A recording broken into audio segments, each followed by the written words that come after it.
Video 2 for AP Euro on Tuesday, Cinco de Mayo. We're on middle women's rights. Cross-national cooperation existed among the various feminist groups, and there were also transatlantic links with feminists in the United States. Although there was a general desire for cooperation, these first-generation feminists tended to split over the issue of whether the primary struggle should be for the vote or for the improvement of social conditions.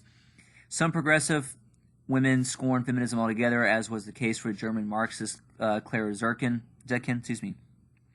who saw socialism as offering women the only possibility for ending their oppression. In Great Britain, there was a split among the women who were working to achieve the vote.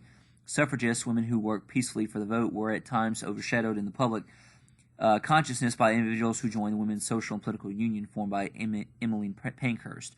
With her daughter at her side, Emmeline and her followers, called suffragettes, pursued a militant campaign of heckling political speakers, breaking church windows, and committing arson. These were serious crimes, and there was no sense of mercy on account of their gender or their wealthy backgrounds. Poor women did not usually have the luxury of being involved in politics. On the contrary, suffragettes were punished severely for the significant threat they posed to established social order. They were arrested for their actions and frequently beaten. They went on to hunger strikes in prison, only to be force-fed. In 1918, women in Great Britain finally achieved the right to vote because of World War I. There is ongoing historical debate regarding whether it was the suffragettes or suffragists who ultimately deserved the credit for the momentous achievement. However, there is an additional factor that allowed women across Europe to achieve the vote in the 20th century, the significant contribution women made in World War I. Cultural changes. Meanwhile, there was cultural changes taking place that provided the foundations for the emergence of the so-called New Women. Maria Montessori exemplifies the New Women in Europe at the turn of the century. In Italian, Montessori became a famous educator and physician who was renowned for her teaching strategies.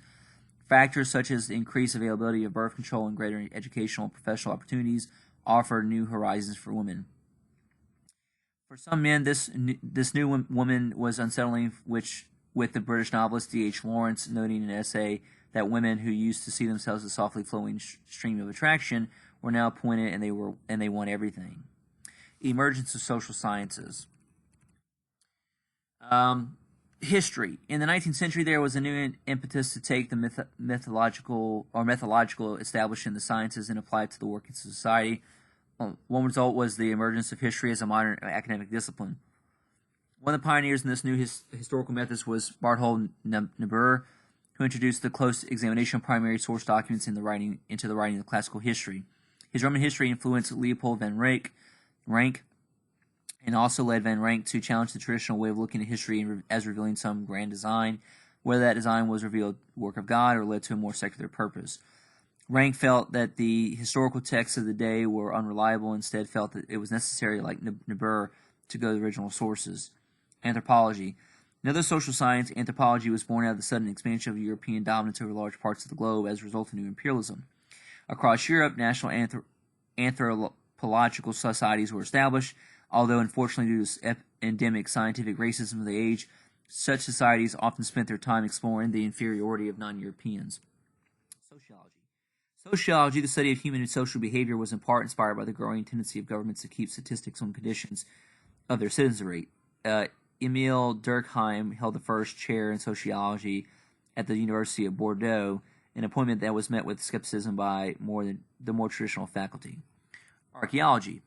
Scientific principles were also used in the field of archaeology, which the 19th century still remain the preserve of dedicated amateurs such as Heinrich Schliemann, a German businessman who searched for the ruins of ancient Troy, and the Englishman Sir Arthur Evans, who excavated the Minoan culture of Crete.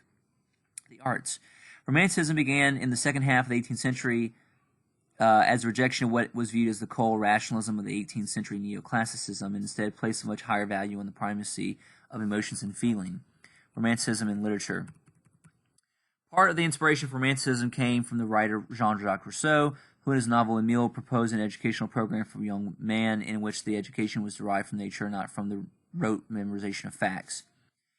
Artists who worked in the Romantic tradition extolled both the beauty and the mystery of nature. They also exhibited a great deal of interest in the supernatural, as for example in Goethe's Faust, which deals with a man who sells his soul to the devil in order to achieve worldly success.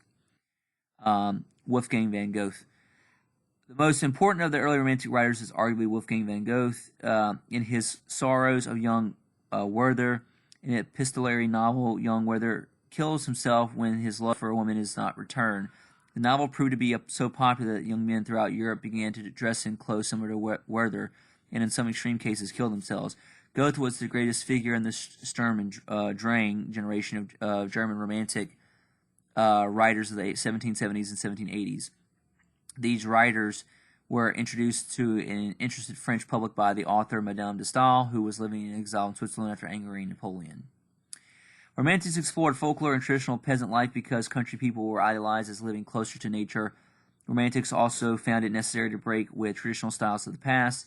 In their jointly written lyrical ballads, English poets William Wordsworth and Samuel Taylor Coleridge completely ignored the rules of punctuation, revealing their rejection of classical poetic forms. Many of the artists who worked in the Romantic tradition became fascinated with the Middle Ages, although their glorification of the medieval past, an age of theocratic kingship, would have seemingly pointed them into a more conservative direction. Many of the Romantics were politically liberals. Sir Walter Scott and Victor Hugo, in many ways, invented the popular image of the Middle Ages in novels such as Ivanhoe and The Hunchback of Notre Dame. Their influence can be felt when you look at almost any church in the United States from the second half of the 19th century. The odds are that it's built in the Gothic style. Many in the Romantic period not only rejected traditional literary and artistic styles, but also rejected the traditional political order. Percy Bysshe Shelley, an English Romantic poet, rebelled against the conservative values of his society. In Prometheus Unbound, a lyrical drama, the mythical protagonist challenges the established order by stealing fire from the gods. And A Mask of Anarchy was written as a political protest after the Peterloo Massacre. George Gordon, or Lord Byron, challenged the political status quo and ended up dying in Greece fighting in the rebellion against the Ottoman Turks. Don't worry about George Sand. Sand and was involved in a famous affair with Frederick Chopin, who initially said about her to his family, "Something about her repels me." In Indiana, we have the story of a woman who is desperate for love but finds herself abused by both her husband and a selfish lover. Sand broke with stereotypes not only because of her pen name, but also because of smoking cigars, dressing like a man, and engaging in affairs with married men. Let's look at the key concepts here. We already got 6.4, I believe, right? Some of this we've kind of overlapped a few times. All right, 6.4, some social effects. Yeah, we're good there. Later on, in 6.4, there's some stuff. Bourgeoisie families became focused on the nuclear family and the cult of domesticity with distinct gender roles for men and women. By the end of the century, higher wages laws restricting the labor of children and women, social welfare programs, improved diet, and increased access to birth control affected the quality of life for working class. Economic innovations for marriage, while still important for all classes, diminished as the middle class notion of companionate marriage began to be adopted by the working classes. Leisure time centered increasingly on the family or small groups concurrent with the development of activities and spaces to use that time. That's 6.6, revolutions, we've gotten most of that. Ideologies for 6.7, social reform, we've gotten most of that already. It's a little bit here. Political movements and social organizations responded to problems of industrialization. Mass-based political parties emerged. We got that already. Workers established labor unions and movement promoting social economic reforms. It also developed into political parties. Feminists pressed for legal, economic, and political rights for women, as well as for improved working conditions. Various non-governmental reform movements, many of them religious, assisted the poor and worked to end serfdom and slavery. I think we got 6.9 for the most part. Yeah.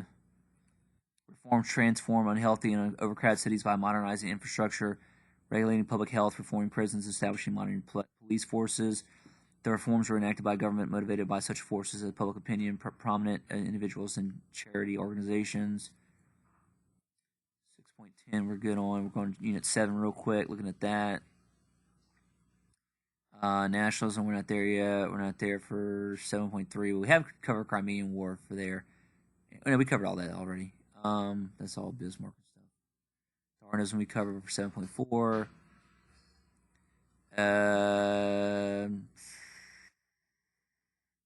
Imperialism. Okay, here 7.8 is one we haven't covered. Romanticism broke with neoclassical forms of artistic representation, with rationalism placing more emphasis on intuition and emotion. Romantic artists and composers broke from classical artistic forms to emphasize emotion, nature, individuality, intuition, and the supernatural and national histories in their works. Romantic writers expressed similar themes while responding to the Industrial Revolution and various political revolutions. Realist and materialist themes and attitudes influenced art and literature, as painters and writers depicted the lives of ordinary people and drew attention to social problems. Modern art we haven't covered yet, and that's pretty much it, so we'll stop the video there. Have a good day.